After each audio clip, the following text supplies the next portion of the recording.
All right, welcome everyone to the Holy Sparks podcast. I am super excited today. A very, very good friend of mine is joining us.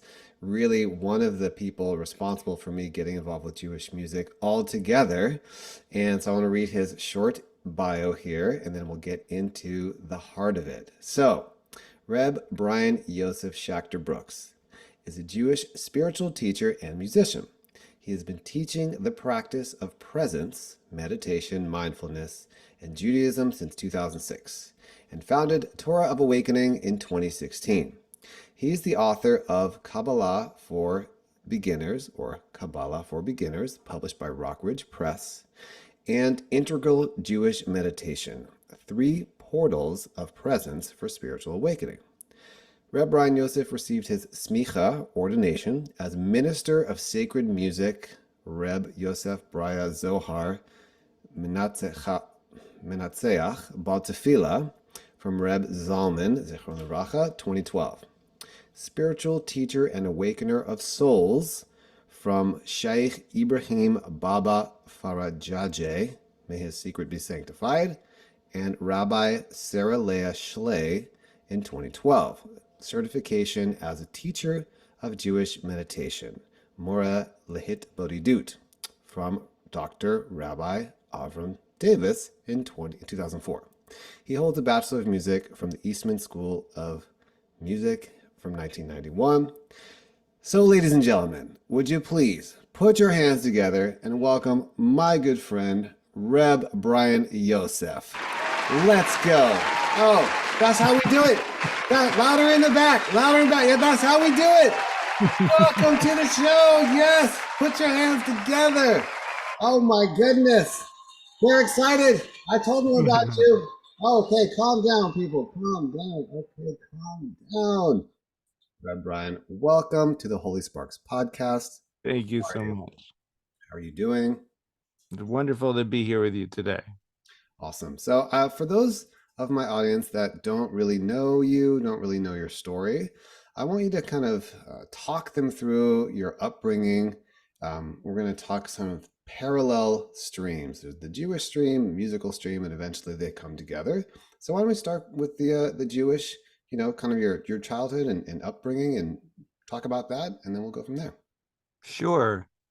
Well, I did not have very much Judaism in my nuclear family growing up.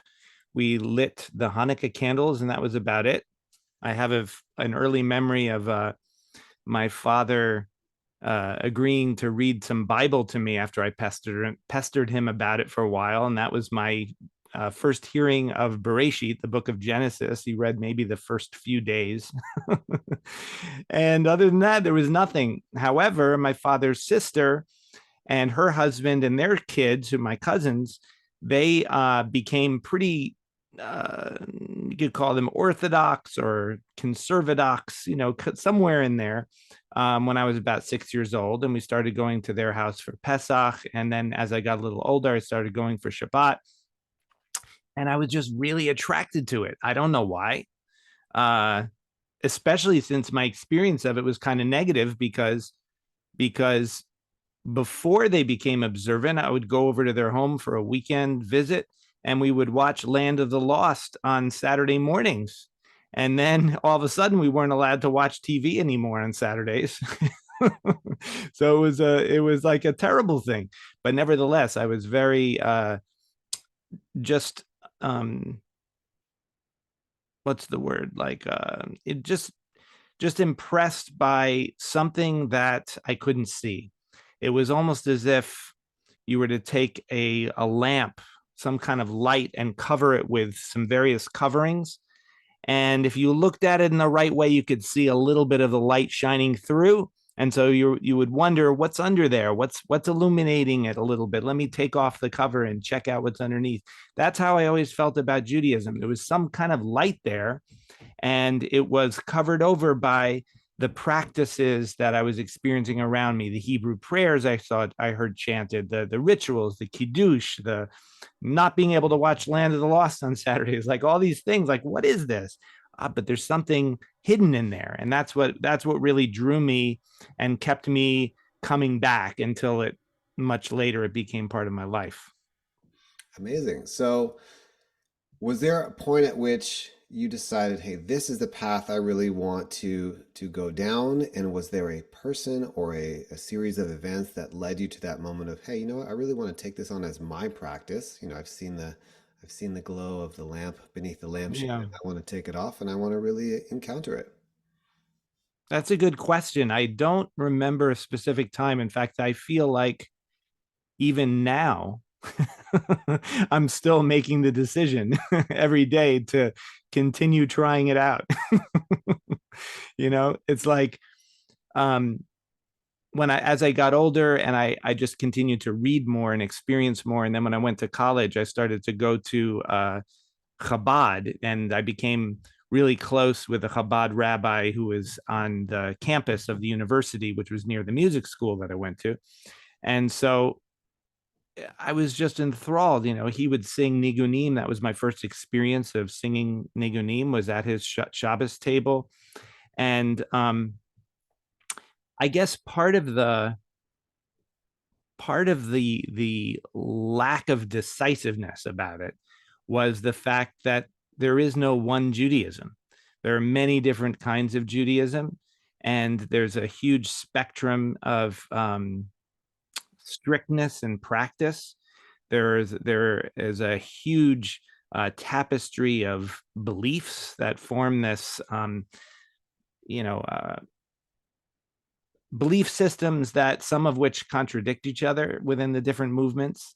Mm. Um, and so it took me a long time to find what my relationship was, because I discovered again and again that I couldn't completely commit myself to one of the movements as they existed. Oh, I loved my friend, the Chabad rabbi. I felt so sorry that I couldn't do that, because I knew he would have been so happy if I had become a Chabad rabbi myself. But I just couldn't do it because, um, for many reasons. But one, I would say probably the main one, was that it seemed clear to me that there were certain things that were incorrect about it. And so I could have just put that aside, which I think some people do. Some people, I have a sense that, okay, this isn't right in the tradition. This belief isn't really correct. It's not true. But nevertheless, I want to be part of this community. I want to experience the practice in a deep way. So I'm just going to not bother with that and put myself fully into it. And but for me, I put myself as deep into it as I could, but without sacrificing truth as I saw it. I love it. Okay, and so this is another question which I may or may not be remembering this about you correctly or incorrectly. So please feel free Yeah. to correct me. But I feel like at a certain point there was some conversion process. I don't know if I'm remembering that correctly or not, and that you did it within a particular movement, but then maybe now you've expanded that. So can you talk about that? I think it'd be really interesting for people to understand that and why you did that specifically. Right. Well, my mother is not Jewish, so halachically, I was not Jewish. My father is Jewish, and so that hence that was my father's sister's family that I experienced Shabbat with when I was young. And when I became involved with Chabad in college, it became an issue. Like, am I going to convert and become fully Jewish and therefore be able to make the minyan and have an aliyah and different things like that?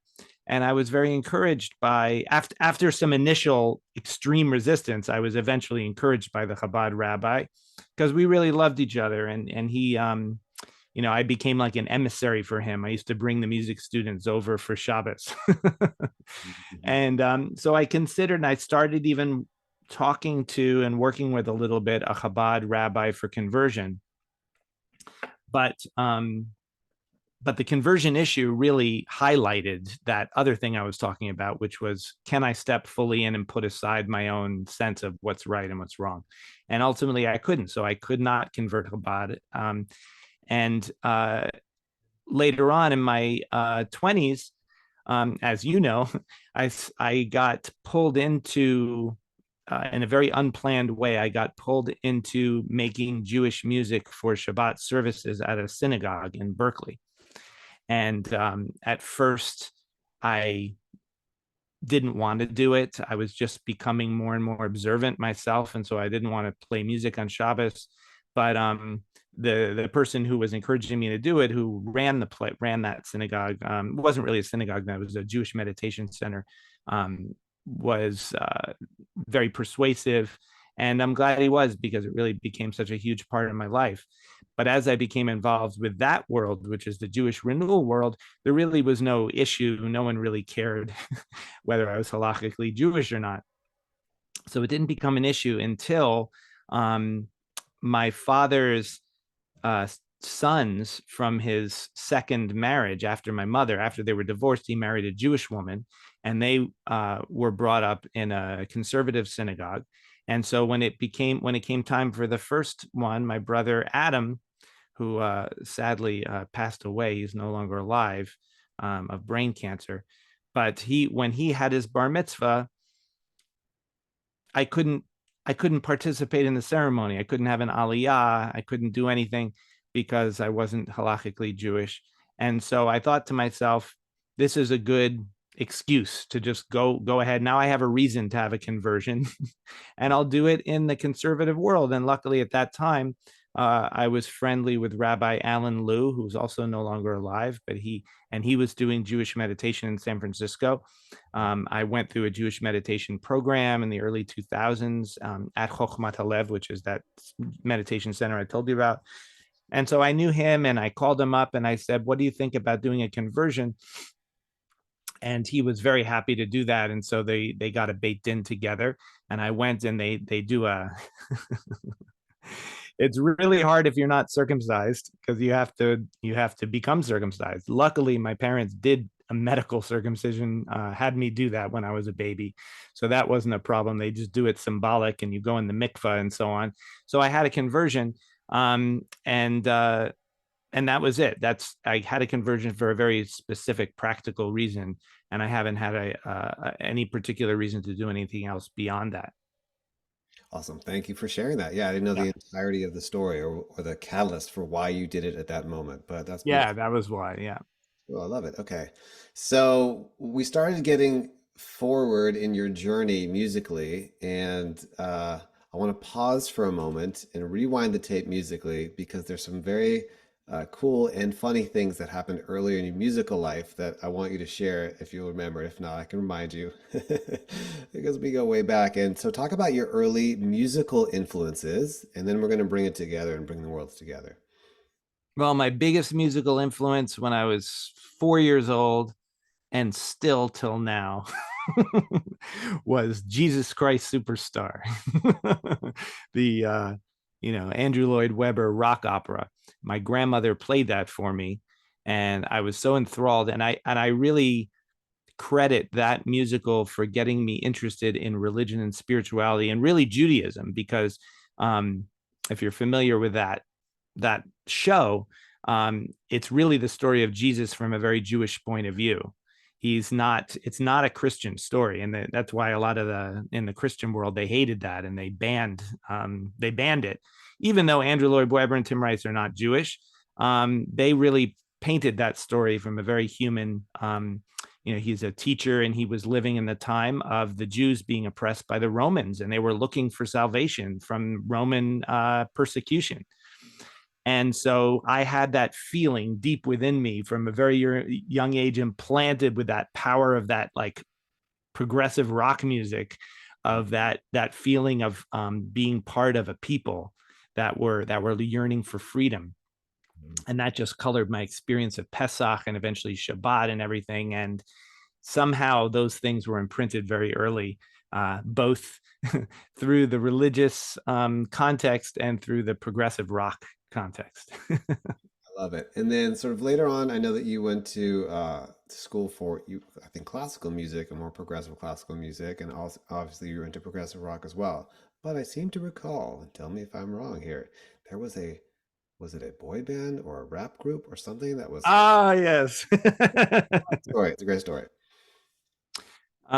Well, the first popular rap song came out in 1970 something, I think 78. It was Rapper's Delight with the Sugar Hill Gang. And my friend Jamie, I remember him, he played that for me and I loved it.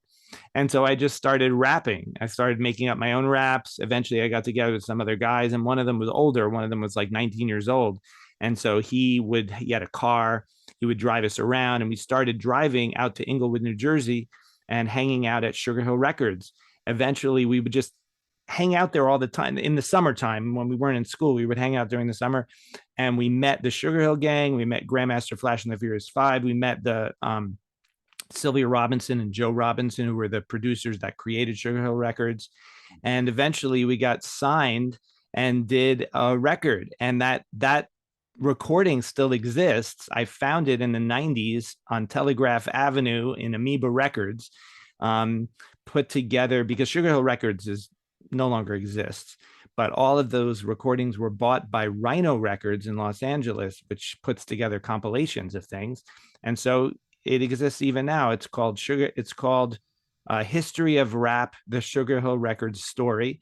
And it has all of the recordings from that time, including our song on there. We were originally called the Chili Crew. That was the name of our rap group, but it got changed to the Chili Kids.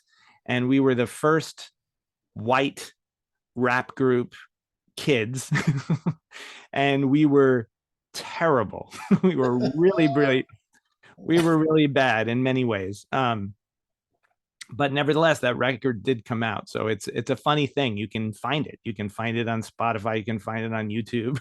It's hilarious. Chili Kids. I The love Chili Kids. Yeah. And then the single that was recorded was called At the Ice Arcade.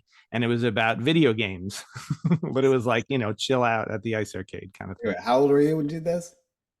I was well, I think I started getting into it when I was 11, 12, and I had that band that wasn't a band really, it was just a rap group with a DJ Amazing. in that time, like around 12, 13 years old.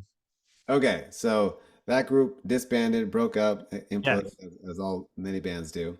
And then sort of fast forward, how did your music, obviously Hochmat was maybe where it landed in the Jewish world, but was what happened Right. in there? What was the journey like?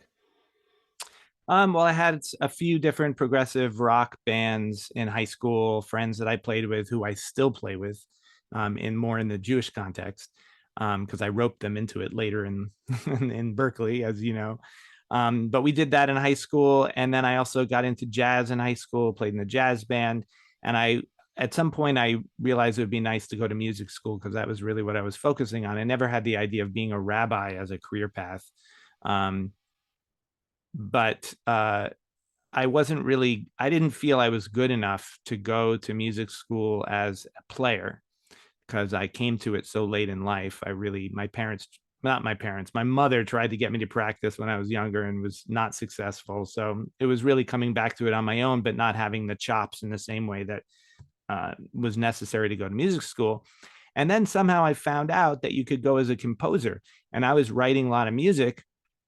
So I thought, wow, could I compose concert music, like modern classical music, and go to music school for that? And I knew about Eastman because I went to the high school jazz summer program 2 years in a row. Um, and I hooked up with an amazing teacher who's also not alive anymore. His name was Arthur Cunningham. Mm. And actually, you can see there is a record put out by a guy named John Ellis on Spotify, which is John Ellis, a pianist, playing Arthur Cunningham's music and interviewing him also. So when I found that on Spotify, I was amazed because it was great to hear my old teacher. I consider him a spiritual teacher, not just a teacher of music, but he really got me prepared with a portfolio of compositions and helped me compose a bunch of classical music in the fall of my senior year of high school. And then I put it all together, and it was based on Kabbalah. It was called the Sphirot Suite. Mm. And I wrote a piece for each of the Sphirot. The Sphirot are part of this glyph in Kabbalah of these 10 divine qualities. And so I wrote these little pieces for each of those, and I got into all the schools, and I went to Eastman, which had a wonderful composition program. Amazing. And so, did you see, and we'll talk more about Kabbalah later in the show, but did you see yourself kind of going down the route of becoming a classical composer? Was that what you had in mind at that point? And what shifted? Well, I really didn't know because the way it works is if you want to be a classical composer, the main way you do that is you go on and get a doctorate and you become a professor, and then you teach, and you get commissions and you're paid to write music at the same time. And I was a little in denial about the fact that I was never going to do that. Just not school wasn't for me so much. One of the things that you and I probably share in common that school was I mean I was happy to I wanted to do the bachelor's degree, but I knew I wasn't going to go on and become a professor. So I really didn't know what I was going to do. But various things happened and I wound up in Berkeley for various reasons because of friends and so on. And I just started actually, it's a really funny story. I needed a job when I moved to Berkeley, and I got a job at Comerford's Heating and Air Conditioning Company, making cold calls to set up appointments for an engineer to come to your house and inspect your heating and cooling system. These engineers, it turned out, I didn't know at the time, were corrupt salesmen that would sabotage the systems of elderly people and then sell them new systems. After I didn't work there anymore, I saw it in the paper that they were shut down for corruption. But at the time, I was trained as a salesperson, and I was actually really good at it. I worked there for several months. I made lots of appointments, and I thought to myself, if I can cold call people and sell things, why don't I cold call schools and sell myself as a music teacher to come and do music programs for kids? Mhm. And so I took a week off and I said, let me take off for the week. I'll let you know after the week if I'm coming back. And I set up free music demonstrations. The entire next week was booked. Mhm. So I stopped having jobs at that point. And from there, from teaching in the schools, I got piano students. So I really started going down the road of being a music teacher. And then at the same time with my friends got together another incarnation of that prog rock band, which eventually became Captain Zohar, which was a name created by one of the guys in the band. I love it. Okay, for anyone listening that doesn't know what the Zohar is, can you explain that reference? Yeah, the Zohar is the most central text of Kabbalah, and it's comes from medieval Spain, is when it was written. And there's a tradition that the Zohar was written by some Talmudic, mostly by a Talmudic sage, um, but secular scholars think it was written by a Spanish rabbi at the time, but that he attributed it to an earlier writing in order to get it more uh, to make it seem more legit. But Shimmer's a lot of flag, right? yes, exactly, yeah. And the one that the secular scholars believe wrote it was his name was Moses de Leon or Moshe de Leon. Yeah, so it's a famous book where a lot of the Kabbalistic ideas that we have their origin, but then they were expanded on and developed by later Kabbalists. Absolutely. Okay, so and I'm very well familiar with that band. I think I helped do some of the music, spent hours That's with right. the music, which I absolutely love. Yeah. You can probably find it online somewhere to check it out.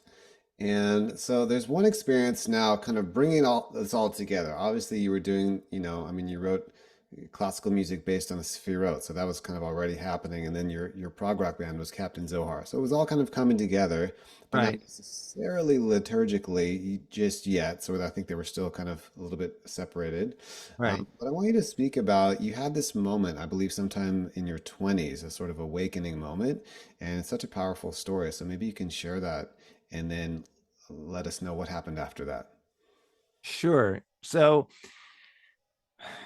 just to give the context, I think that my interest in spirituality from a very early age, like 4 years old, was always driven by the desire to experience something about reality, or a different kind of reality, that was not the norm. That was not something that people talked about and shared in our shared world that we live in.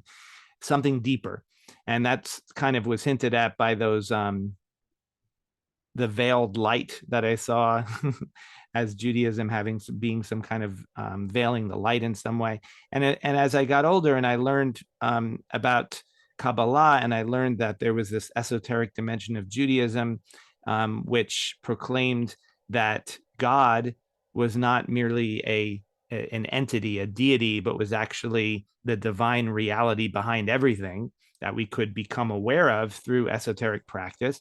I became aware of that, and I also became aware of other traditions that were saying similar stories. I learned transcendental meditation when I was 12 years old. My father paid for the family to learn it, mostly because he was impressed by the health benefits of meditation. So it was really mysticism that was driving me. And I feel that there was a process that I went through of, well, I should say, let me just back up. I had a mystical experience when I was 18, and that experience showed me what was possible. So it was very revolutionary. I felt like my ego dropped away. I was no longer concerned for myself, for my image, for any personal anything, and I just felt like I was on fire with the light of God. And it was just love, and it was light, and that was it. And that lasted for about a week, and then over time it faded. So that really, before that, I was a seeker because I was interested in it. But once I had that experience, I wanted to get back to that experience, and that became my driving motivation. That was also part of why I didn't become a Chabad person, because even though Chabad teaching teaches about that exact thing, I looked around and I saw a lot of strict rules and rituals, but I didn't see anybody on fire the way I had been. So I didn't get the proof like that was really what I should do. And I feel that over my entire 20s, from that time that I had that experience when I was 18 till I was about 29, I would keep coming back in my mind to that experience, and I would keep thinking about it and trying to work it out in an intellectual way. I did a lot of writing, and at a certain point, I came to the end of my writing. I said, okay, I explained it to myself.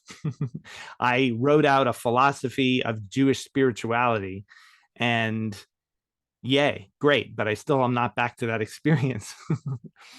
And then something very strange happened. I said to myself, well, if I could write the whole thing out and explain it to myself and understand it intellectually, and yet that doesn't help me to get there, then the answer must not be an intellectual answer, and the intellect must not be the way to get there. And so I said, well, if the intellect is not the way to get there, then what if I try not the intellect, try just coming to the present moment and letting go of the intellect and seeing how the present moment is without the intermediary of intellect. And it was on a Sunday. I think it was in October 6th of 1998. And I was just sitting in my room and I said, okay, I'm going to do it right now. And I'm going to just keep doing it. I'm going to keep, whenever thoughts enter my mind, if they're not important, that like I need to figure something out, I'm just going to let them go. And I'm going to come back to the present moment all day long. And something very intense started to happen once I started doing that. It was a process that lasted about a week. There were times during that week that I felt kind of psychotic and I couldn't even function. And there were other times when I was just in complete bliss and fire with God. But it was an actual process that was happening to me, and it lasted about a week. And by the end of the week, it just ended. It stopped. And it was like being reborn. Like I came out a different person. I was the same person, but there was one difference. And the difference was that that which I was seeking for so long was now available. It wasn't like a constant experience, but it was available to me. I could walk through that door any moment simply by becoming present. So that's what it changed in me. And at that point, I started to think about Judaism and Jewish teaching through the lens of presence. and I did some writing about it. I started teaching in various ways about it. And that was really the beginning of a different way of approaching Judaism, which eventually became what I call Torah Awakening, as the community where I lead the meditation and so on. I love it. Okay, so for someone listening, trying to unpack what you just said, I've heard the story before, so I get it intrinsically. But so when you say presence, people that are in the what I call sort of the mindfulness community might call that being mindful or being aware, like Right, awareness. And also, some people may hear that whole experience and think, oh, he was kind of on a meditation retreat or of letting go, like continual practice, right? And right. I don't know if you thought of it that way as it was happening, but in terms of kind of contextualizing what you were actually doing and what you were kind of the vessel in which you were trying to inhabit is just being present, right? Being in the I call it this, the moment is the gift. That's why it's called, that's why it's Mhm. called present. Right. So and out of that, was there okay? So and I know you're on this smicha path as well, which we can get to if we have time. But what was the next step after that? You said, okay, I had this experience, and now I want to Oh, teach. yes, there was actually, right. There is an important next step, which is that um, the thought that came into my mind once that process completed itself, and I realized that bringing myself into a state of presence or present moment awareness was very easy and very simple, and that everything I searched for spiritually was available and right there just by doing that. But the first thought in my mind after realizing that was, what do I need Judaism for? I don't need Judaism. I don't need these rituals. I don't need to say I'm going to only eat certain things or any of that stuff, because it's so simple. And so I started going through life day after day like that. But what happened is that state of presence often left me feeling raw and beat up by the end of the day, because all of the things I had to deal with in life throughout the day, the chaos of the city and the various tasks, responsibility, whatever, I had no I felt emotionally wounded every day because the presence made me so open and vulnerable. I would start crying throughout the day, for example, just spontaneously, just feeling the pain of other people that I would see in the street. Um, so at that point, I said to myself, well, I don't know if I can live like this. This is like this doesn't really work. I'm going to have to go live in a retreat center. I can't function in the world. And then it occurred to me, what if I do what Reb Zalman asked me to do back when I was 19 years old? Because I had called him when I had that original awakening experience, and I had a conversation with him. And he told me to do something which I had never done. I mean, I did it a little bit, but I didn't really take it to heart, which is he told me to put on a talit, put on tefillin, and let the tefillin teach me about themselves. Open myself to the tefillin and let them teach me, something like that. So I had a set of tefillin. It was kind of an old falling apart set that I had, and um, maybe I had put them on a little bit before at some point, but I said, let me put them on now, and let me get out my siddur. I had several siddurim that I'd studied in various ways, and let me start doing some Hebrew prayers. And as soon as I started doing that, I felt flooded with healing energy. I felt like, oh my God, this just doing this is helping me to function in two different worlds at the same time. It's helping me to be open and vulnerable through this presence that I discovered and had worked. But then it's giving me this context. And it was almost as if the talid and the tefillin on my body actually felt like shields, like sacred protection in a certain way. And I was like, oh my God, this is amazing. It had never occurred to me before. And so that really lit a motivation within me to start bringing Judaism back into my practice. And I had flirted with it over the years and practiced things very intensely for a short time and then let them go completely. But at that point, I started just taking on Jewish practice step by step and incorporating it into my life and not wiffle waffling back and forth. That also kind of relates to the story about getting into the Jewish music, because at that point in my life, I was ready to take on the practice of being Shomer Shabbat in the totally traditional sense of not playing music on Shabbat. But because of the situation of Avram Davis asking me to play music in the services, I took that on, and then that became part of my practice. I have no interest in not playing music on Shabbat anymore. It's the way, as the Mandalorian says. Wow, that's so powerful. I've never heard anyone else outside of my own mind speak of tallis and tefillin as like armor, sort of protection. Yeah, I 100% feel that. I mean, yeah. I, not that this podcast is about me, but it's so interesting to hear you say that because when I meditate without tallis and tefillin, I feel like I'm too open and I need to protect myself. I feel Mm, that, and so 98% of the time except for on Shabbat, meditate with tallis and tefillin, and I feel like okay, I'm grounded, you know, and so I love that you shared that.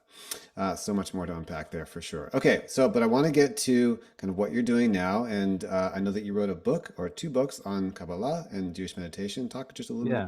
about that, and let people know where they can find those as well. Okay. Um, well, there was a point around 2015, after I had been teaching meditation. I had been leading small groups at Chokhmat 11 Berkeley for several years, probably since 2005, six, something like that. And we went to, as a family, we moved to Costa Rica for a short time. And I had a friend at the same time who was encouraging me to do Jewish meditation online, and he was pestering me about it for years. So I sort of uh, experimented with various ways of doing it. And then in 2016, I officially launched an online community. And that changed and developed in different ways. But I guess one of my main questions for myself in before I launched it was, how do I present the uh, benefits of tefillah, of what we do with traditional Jewish davening, Jewish prayer, in a meditative context, and make it accessible for everyone, just on a beginner's level, even if you don't know Hebrew, any of those things. And that question led me to this development of this practice, which I call the three portals. And it involves a little bit of body movement, a little bit of chanting Hebrew words, and it takes you through these three stages of becoming present, which I think are essential. And if you don't have you don't, of course, you don't have to do the three portals to become present, but there are certain ways that people get hung up when trying to practice meditation. One of them, for example, is I'm trying to meditate to have a certain kind of experience, or to become relaxed, or to empty my mind. And just having that agenda itself is antithetical to meditation, because meditation is about being with the moment as it is. It's not about getting somewhere or accomplishing something. So that's one of the ways that this three portal practice, or one of the things that that three portal practice comes to solve. And there are other aspects of it too. But I took all of the aspects of the three portals practice that I teach and that we do every day on in our Torah of Awakening daily meditations, um, is taken from certain rituals and movements and chanting that happen in traditional davening, but just done in a very simple way that anyone can do. I love it. And one of the translations of meditation I've heard, and there's a lot, is to become familiar with, right? Hmm, I think this is Dr. Joe Dispenza, how he brings it down to become hmm, familiar with, right? To hmm, get to know your experience of the world, right? As hmm. opposed to I'm going to get somewhere. And this is also the challenge when someone has uh, an experience of oneness or an ecstatic experience in meditation. The mind wants to get back there. You're always like, Right. get back there if I could, if I can just do this one thing. And so just to be where you are. So there's so much more to unpack around Jewish meditation. And I want you to talk a little bit more about Torah of Awakening, how people can find it, what it is, who it's for, and where they can access your teachings around all that. Yeah. Well, it's all on the website, so you can just go to torahofAwakening.com. And what it is it's a few different things, but I would say the basis of the whole thing is that it's a community. It's a community of people who get together and practice Jewish meditation. And I do sessions Sunday through Thursday for the whole membership. And Sundays, I recently introduced a shacharit service. So we actually have traditional davening, but done in a particular way that's accessible to everyone, regardless of whether they know Hebrew or not, through transliteration, and also through um, focusing in on the main points of the text, as opposed to the way it is traditionally, which is way too many words to be able to do in a reasonable amount of time unless you're completely rushing. And so that's my main, I would say that's my main critique about traditional Judaism today, is that davening is rushed. I mean, that's just the way it's done. And that comes from the fact that you have this assumption that you have to get through all these words, and of course you have to go to work or do whatever. You can't stand there all day. And so you rush, rush. And to me, that's absurd. So it's actually been uh, a question for me for so many years. How can I bring the beauty and power of traditional davening to people in a way that's not rushed? And I feel like this is a very recent thing that I've started. I'm very happy about it, the way it works. So that's on Sunday mornings, 9:30 a.m. Pacific time, 12:30 Eastern, which is a little late for Shacharit, but it's best we can do. um, on Mondays, I'll give a teaching. It's usually about the Parsha Shavua, the Torah reading of the week. And it always ties whatever the theme in the Parsha is back to meditation and consciousness and presence. So I feel like the work that I've been doing is really the work of recontextualizing Judaism as a whole as a path of presence, which is why I call it Torah of Awakening the Jewish path of presence. I love it. So it's Sunday there's a shacharit service, and then Monday through, is it on Friday or just Monday through Thursday there's a meditation with teaching. Right. Well, Monday's the teaching, and then the other days is just meditation and chanting with very short teaching, perhaps in the beginning. And then on Wednesday nights and Fridays, there's also a more uh, involved level of the membership, what I call the Mastering Presence membership. And people who want to do that are people who want to really go deeper with the tradition, learn more Hebrew, more complex chanting, visualizations, body movements. And it's really based on Kabbalah.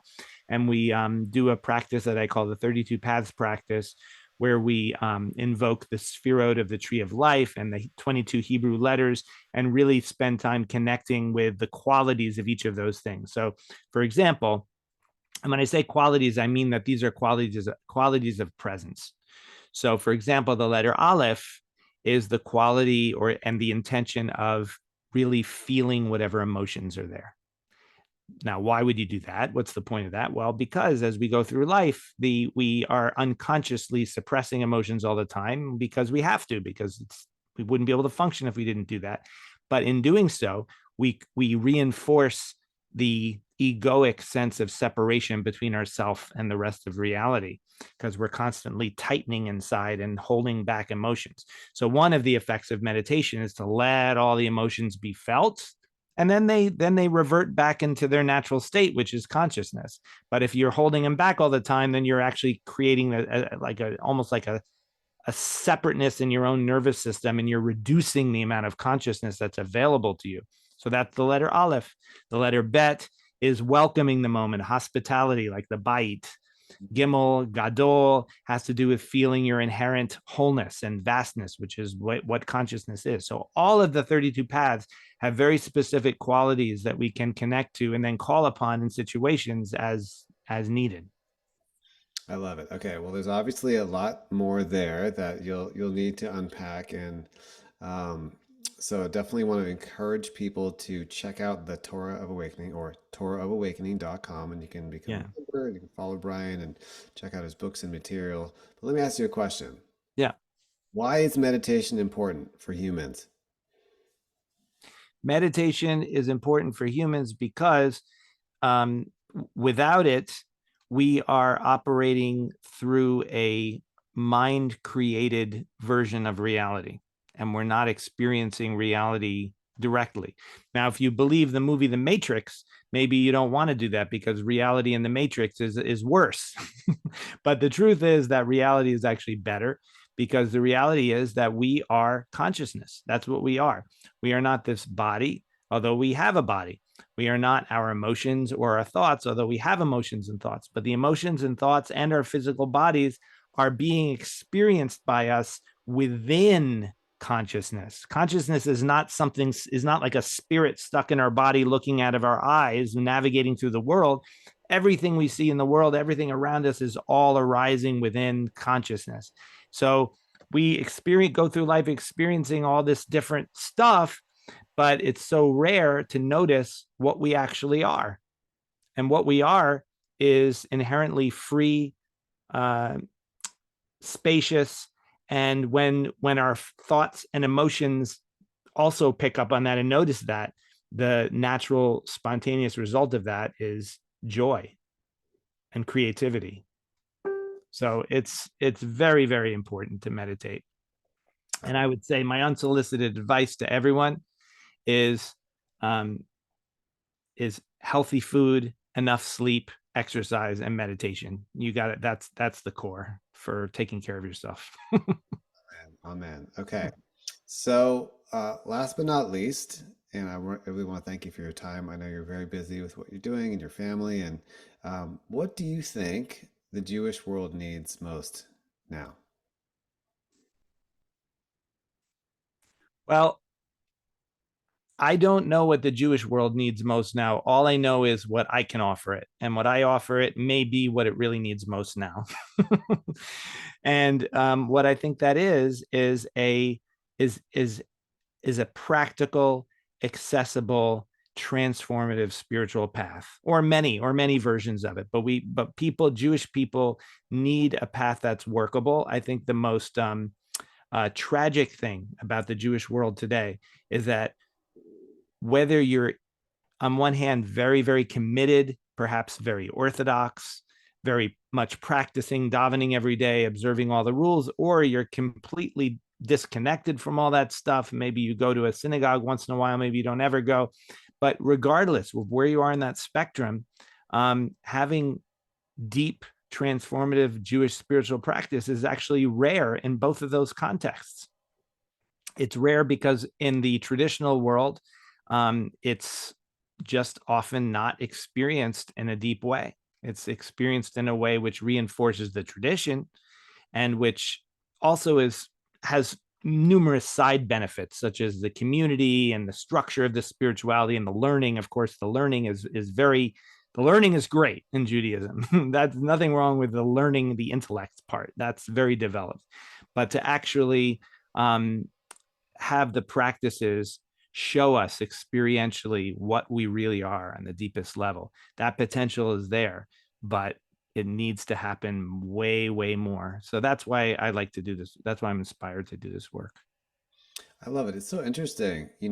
I feel like all of the practices and all of the structure of Judaism is actually designed to do exactly that. It's I actually do too. designed to Yeah. do it, but Yes.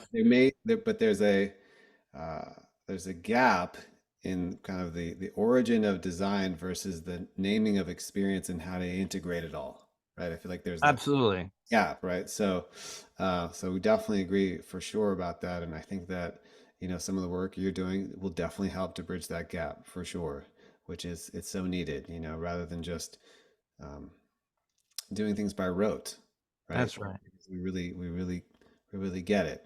So, well, we have to wrap up, but Yeah. anything else that you want to share just in our last few moments here? Or did we miss anything? Anything else you want to talk about? Oh, I realized something. You have an upcoming smicha that I wanted to Oh, let the world know about, and maybe you can talk about why that movement or that particular rabbi and anything else around that. so since I started the Torah of Awakening community in 2016, my role with the folks that belong to that um, and show up like almost every day for these Zoom meditations has become more and more rabbinic. I mean, I try to hold a space for people to connect with each other, not just do the practice, but also connect with each other and share where they're at, and experience as a group the process of spiritual development. And so these are rabbinic roles. And my friend Rabbi David Zaslow in Ashland has seen that for many years, and he's kind of been a mentor for me. And he reached out to me several years ago and said, "You're at a point where we need to get a beit din together and give you smicha as a rabbi." And so it's taken me a while to kind of take that in and accept it, and finally respond and say, "Okay, let's do that. Let's make a date." And so this is when it's happening on the weekend of Shavuot. Well, Shavuot starts on a Thursday night, and then it's Friday and Saturday, and there's going to be an event.